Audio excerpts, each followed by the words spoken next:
Welcome to the Everyday Epicurist, connecting life, food, and friends. Today's recipe of maple Dijon pork chops is great any time of year, but I love to make it around autumn when apple season approaches. There's this sweetness from the apples and savoriness from the thyme, and it all cooks together with the pork and forms this wonderful gravy. So let's get to it. First, I season the pork chops with salt and pepper. I then brown them on each side in a little bit of butter using my 5-quart Smart Steam pan. I'll remove the chops to a plate for the meantime. And then next I add in a tablespoon of butter and sliced onions and saute this for a few minutes.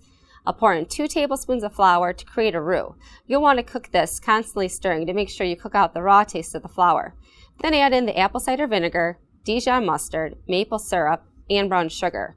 Things are really starting to come together here. Now let's add the pork chops back in, as well as the sliced apples and the fresh thyme. Cover the pan with a lid, and once the steam is released, close the vent, turning the heat down to low. And continue to Smart Steam the pork chops for around 30 minutes. And you will not believe how fantastic this smells, and this gravy is to die for. This recipe for maple Dijon pork chops and more can be found at everydayepicurist.com.